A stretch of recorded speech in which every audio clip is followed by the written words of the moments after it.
Let's get serious, guys. Obviously, I love movies. Clearly, I love horror movies. But one of the really cool things about watching films is that we can see characters in situations that we've never been in or may never be in. And we're thrust into these situations and forced to reflect upon what we would do if we were in said situation. And for some reason, Madman really does this for me. Betsy and I, we would not make the same decisions whatsoever. But there's one particular scene that every time I watch this, I get so tense because I'm like, I know I wouldn't do what Betsy would do, but what would I do? You motherfucker! I didn't even come. I was right there. You fucking make me go underwater. Fucking almost drown. Oh, and you made me listen to that goddamn fucking song for 10 minutes.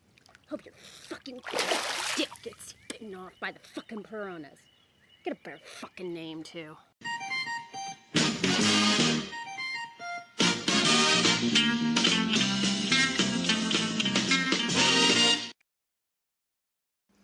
All right, I've been watching Joe Bob Briggs' show on Shudder ever since they gave him a new home, and last weekend I was made the happiest horror nerd alive because he did 1982's slasher Madman. This is not a good movie. At all. It's maybe not even so bad it's good, but I have a ton of nostalgia. There are certain things like the hot tub scene, obviously, that really stick with me.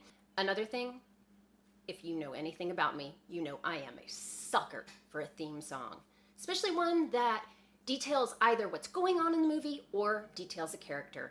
And Madman Mars has a fucking kick-ass theme song. Like, really kick-ass. To the point, when you watch the opening credits and you hear the theme and then you see like a campfire tale where they're singing the lyrics of this song, you think, man, this is gonna be a good movie. And it kind of goes downhill from there. So it's just a fun little ride, whatever. So Jason Smith, get a sense of humor, okay? Our quasi-final girl, Betsy, she doesn't final girl it. We don't see her die, but she probably doesn't live. Betsy's a super confused character, so it's fitting that the story of her actress is also confusing.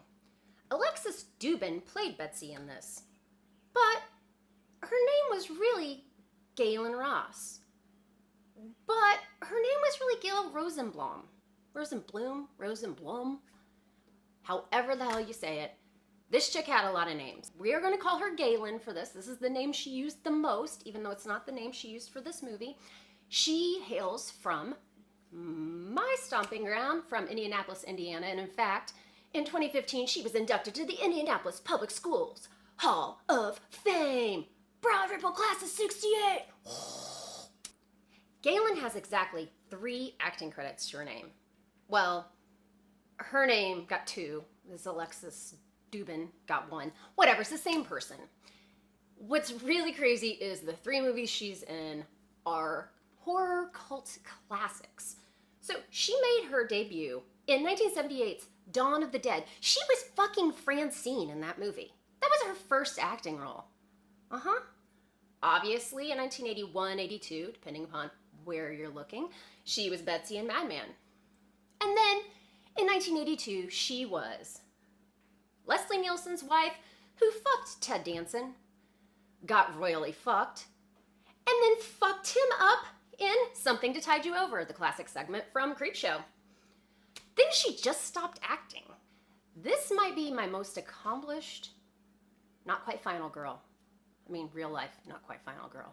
It's really kind of crazy when you hear this. In the late 80s, Galen began making documentaries.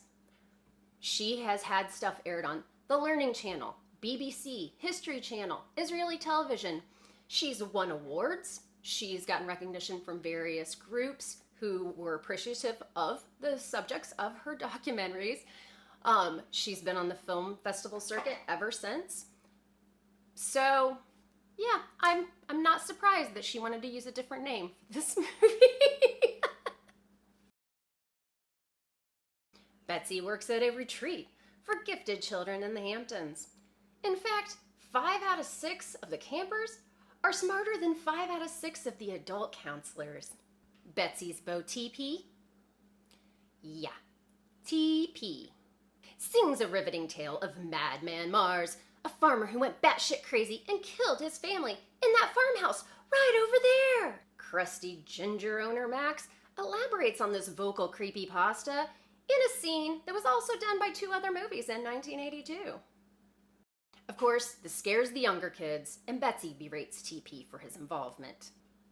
Betsy's friend Stacy, the only adult with 3 brain cells to rub together, comes over for some girl talk to lend her ear.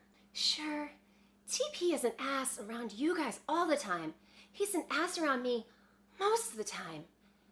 And he leaves me without orgasms when we're in the hot tub spinning around, but, you know, he's kind of dreamy. I'll look past his flaws, including the fact that he wears his name on his belt buckle. Betsy is not the smartest girl at all. The summer camp is coming to a close with Thanksgiving. The counselors are left to mind the camp while Max goes into town to play cards and drink whiskey. TP stands up and gives this speech about how he was such a jackass to Betsy in public, and he just sounds more like a jackass when he's trying to make an apology. But still, he's rewarded with some sexy time with Betsy in a spinning hot tub.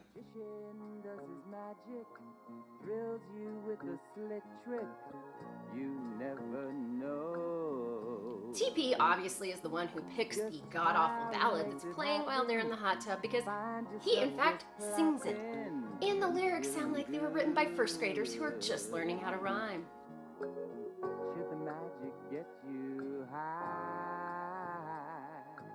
No need to wonder why. Come with me together, let's count on. So the 2 go underwater in the hot tub, come up for air, and good-naturedly, Betsy tells him, oh, you silly, you didn't let me finish. So basically, I don't know what the fuck they were doing under the water, but, you know, she was probably on the verge of drowning, and she still didn't come. This is how bad her taste in men is. Not to mention, his name is a paper product. Basically, all the counselors are getting fucked, stoned, or both, but they eventually figure out that one of the campers didn't make it back from the fire. So, as her colleagues go systematically out into the woods to find everyone who's missing and don't come back, Betsy sits there in the office like a nervous deer in headlights. When she finally realizes that something's horribly amiss, she picks up the phone and calls the cops. No. She interrupts her drunk boss's card game at the pub. Good thinking. She grabs a flashlight and a shotgun, and of course, the most unlikely retarded girl to be alive is still alive, and she accidentally shoots her. Whoops!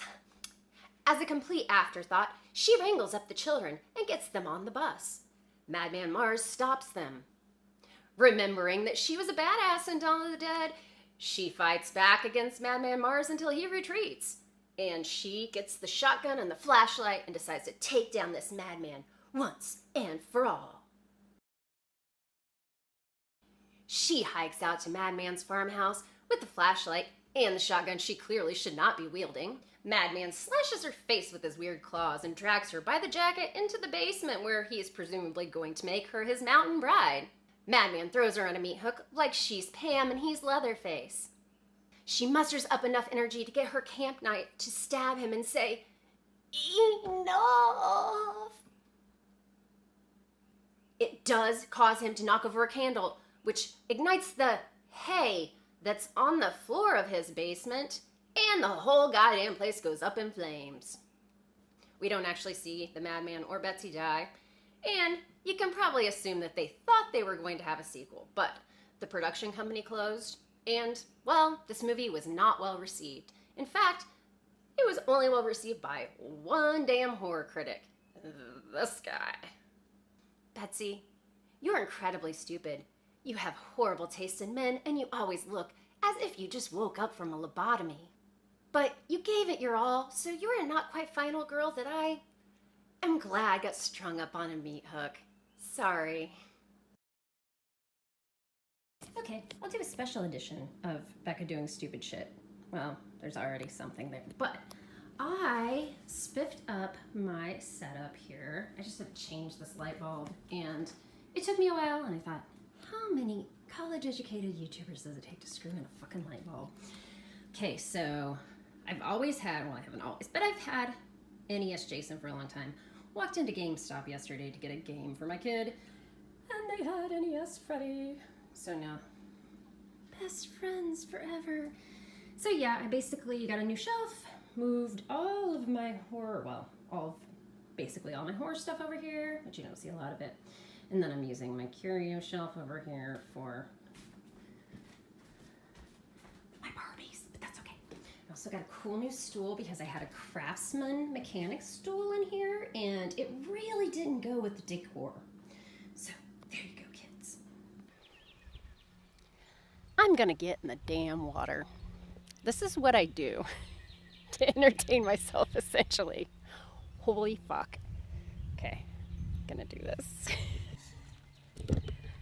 Okay, guys, it's fucking cold. It'd be ideal if I had somebody else who could actually go on the other side of the dock and film me, but that's just not gonna happen because I don't have friends. And my kid would never get in the water. Not right now, nor would anybody else. Okay, I got one take on this. All right, testing. I feel like a little kid. My feet don't reach the ground when I'm on this stool.